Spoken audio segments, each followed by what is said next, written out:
Hello everyone. So in the previous classes you have studied that the things which are present on the earth, they are all made up of atoms, and then so many scientists, they have tried to describe the structure of all these atoms. So in that important scientist you have studied about is J.J. Thomson, Rutherford and Bohr's atomic model. And you have also studied about that Thomson model of the atom drawbacks, and along with that drawbacks of the Rutherford model of the atom. So today we will discuss about Niels Bohr's atomic model and his postulates about the structure of the atomic model. So now if you look at into the structure of the atom, so which is described by the Thomson and also Rutherford, so what their experiments shows that is, so an atom, it is made up of negatively charged electrons and also positively charged protons. So in case of Rutherford, he said that so the negatively charged electrons are revolving around the positively charged protons, but there is a drawback. So to overcome the drawback, the next scientist who described one more model is, that is Niels Bohr. So his model we call it as Bohr's atomic model. So what are the postulates of this Niels Bohr atomic model? So that is, he says that only certain special orbits known as discrete orbits of electrons are allowed inside the atom. So for example, if we take the structure of the atom according to the Rutherford, so what it says? So it states that an atom at the center, it has a nucleus, right? So consider this as a nucleus. Now around the nucleus, according to Niels Bohr, he states that only certain special orbits known as discrete orbits of electrons are allowed inside the atom. Right, so where are those orbits? So if you write the orbits, we can draw like this. So these are the discrete orbits. So in these discrete orbits, electrons are revolving around the nucleus. Then, so while revolving in discrete orbits, the electrons do not radiate energy. That means, so whatever the electrons which are revolving in these orbits, so that is in these discrete orbits, they will not lose energy, that means in the form of radiation. So that is, they do not, which one, that electrons do not radiate energy. And then these orbits or shells, what we call, are called energy levels. So what we call it as, so these shells or these orbits are called as energy levels. So these energy levels we can say as shown in the diagram. Then these orbits or shells are represented by the letters. I think you can remember these letters. So now how many orbits have written here? So 3, 1, 2, 3. So these are indicated by the letters.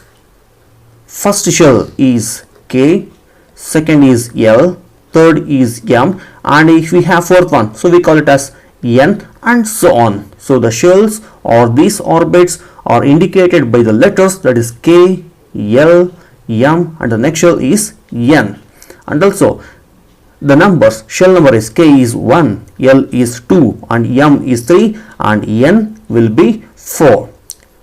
So after all these structures, in 1932, James Chadwick, he discovered another subatomic particle which had no charge, and one more important property is this particle, it has the mass nearly equal to that of proton.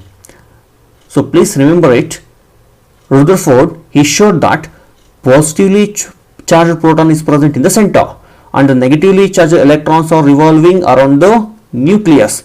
But where is a neutron? So that neutron was found by James Chadwick, which had no charge and which is nearly equal to the proton in terms of mass. And this neutron is also present in the nucleus, and here that proton and the neutron together they makes up the mass of an atom. So together what we say it as an atomic mass. So what do you mean by atomic mass? It is the total number of protons and neutrons present in the nucleus of an atom. Then, so just now we have studied the shells, that is K, L, M, N and so on. Now, how many electrons are revolving in these shells? Can you imagine? So each shell, they have their own capacity. That means each shell, they can accommodate their own number of electrons. So then how we can calculate that, or how are these electrons are distributed in different orbits or in different shells? So then let us find out that one. Now the first thing is the maximum number of electrons which can be accommodated by each shell or each orbit, they can be calculated by using the formula, that is 2n square formula. So you must remember this formula. So the maximum number of electrons which can be accommodated by each shell or orbits, they can be calculated by using the formula, that is 2n square. So here the n, it indicates the orbit number or energy level index, that is 1, 2, 3, 4 and so on. For example, if you take K, so what is the shell number of K? So it is 1. And what is the shell number of L? It is 2. And M, it is 3. So 1, 2, 3, 4. So these numbers, they indicate, that is N, that is the orbit number or energy level index. Then how do we calculate this? For example, if you take K, what is the index number of K? It is 1. Then substitute this 1 to this equation, then what you will get? So 2n means 1 square, which is equal to, so 1 1s are 1, 1 2s are 2. Then what is the capacity of K shell? So K shell capacity is 2. That means K shell, the first shell, it can accommodate maximum of 2 electron. Clear? And then what about that L shell? So what is the shell index number of the L? It is 2, right? That means it is the second shell. Now use this L number in the formula. Then it is 2n square. So n meaning 2. So 2 whole square. So 2 2s are 4, 4 2s are 8. Then what is the capacity of the L shell? So L shell capacity is 8. That means L can accommodate maximum of 8 electron. Then we will move to the third one, that is M. Now what is the shell number of this M? It is 3. Now if we apply this 3 in this equation, what we will get? So 2 into n meaning 3. So we will write 3 here. So 3 square, which is equal to 3 3s are 9, 9 2s are 18. That means the capacity of this M shell will be 18. That means maximum of 18 electrons can be accommodated by M shell. Then what about N? So you can calculate it by yourself by using the formula, that is 2n square. Then what is the shell index number of this N? It will be 4. Then if you add 4 here, 4 4s are 16, 16 2s are 32. So that will be the capacity of the N shell. Okay, then to become stable, how many number of electrons should be present in the outermost shell? So that is the outermost shell, it can have 8 electrons. I will repeat again. The maximum number of electrons that can be accommodated in the outermost orbit is 8. So whenever an atom gains 8 electrons, then the atom becomes stable, where except this K shell, because K shell capacity is 2, and for remaining they can have 8 electrons to become stable. And then the electrons are not accommodated in a given shell unless the inner shells are filled. That is, the shells are filled in a stepwise manner. For example, whenever we are distributing electrons First we will fill the K shell. What is the capacity of K shell? 2, that is 1, next 2. So after completion of these 2 electron, then it cannot accommodate the third electron. So the third electron goes to L shell, right? Okay, see, first we have filled the inner shell, then we went to the outermost shell, next shell.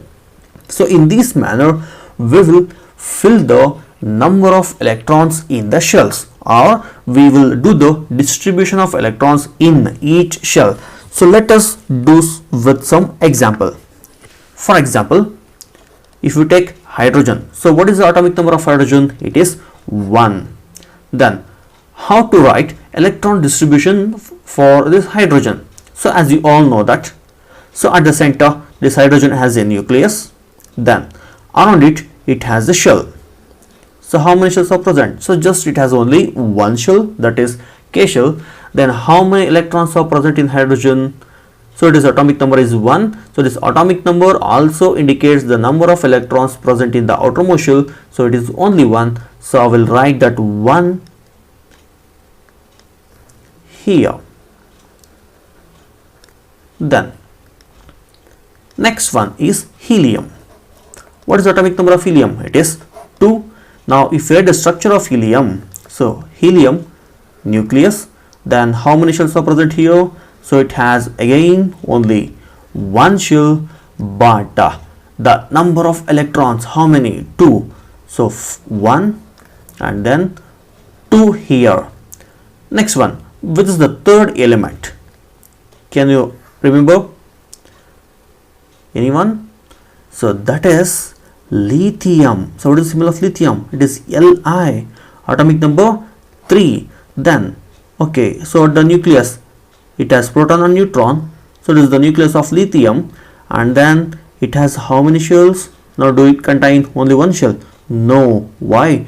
Because first shell is already filled, that is K shell, it has filled with 2 electron. Then since it has 3 electron, the third one will go to the next shell, that will be which one? After K it is L shell. Okay, now how we will distribute electrons? 1, 2 in the K shell. Then third electron, it has to go to the next one, that is L shell. So this is the electron distribution for hydrogen, helium and lithium. Then now we will take up some more complex, that means with higher atomic numbers. So for example, if you take nitrogen, now what is the atomic number of nitrogen? So atomic number of nitrogen is 7. Now whenever we write the electron distribution for this, so nitrogen nucleus, and I will write the shells here. So this is K shell. Okay, now we will fill up the K shell. Now so 1 and 2. So still how many electrons remaining? 5 electrons. So then it must have one more electron, that means one more shell, right? Okay, so now I wrote L shell. Now what is the capacity of this L shell? So it is 8, right? Now we will fill up this electrons here. 2 over 3, 4, 5, 6, 7. See, now can you add the number of electrons here? So 1, 2, 3, 4, 5, 6, 7. Now how many shells? 2 shells, that is K shell and L shell. K shell 2, L shell has 5 electrons. That means L shell is the outermost shell, it has 5 electrons. So this L shell is called as outermost shell, or we call it as valence shell. So this is the way of writing distribution of electrons in its orbit or in shell. So shall we take one more, that is we will take example, which one we want? We will take aluminium. Okay, so aluminium symbol is Al, its atomic number is 13. Now can we try it? Yes. So aluminium nucleus, will write it as Al, it is the nucleus. Now how many shells? First we'll write K shell. So how many electrons it can accommodate? 2. Okay, then still we have to complete up to 13. So 2. Again I wrote L shell. Now what is the capacity of L shell? So L shell capacity is 8. So this is 8. Here it has 2. So 8 plus 2, 10. But here what is the atomic number? 13. That means still we have to add 3. That means it goes to next shell. So which is the third shell here? So the third shell is M shell. Right? K, L, M. Now shall we start distribution of the electron? Yes. 1, 2. So K shell is completed. Next we will move to the L shell. How many? 8 electrons. So 1, 2, 3, 4, 5, 6, 7. Now please can you count it? So 1, 2, 3, 4, 5, 6, 7, 8. That means, so here it has total 8 electrons. Then 8 plus 2, it is 10. So initially we have calculated wrong, right? So be careful whenever you are counting all these numbers. That means number of electrons. Now how many electrons are remaining now? 3 electrons. So the 3 electrons will go to the next shell, that is the M shell. So 1, 2 and then 3. So this is the way of writing electron distribution in shell. So do you like it? So if you like these classes, so please subscribe to my channel to get the lessons of your chemistry, biology and physics for almost all classes in the next videos. So all of you please subscribe to my channel and press the thumbs up button and forward these videos for your friends as much as you can, so that it must help them also. Thank you.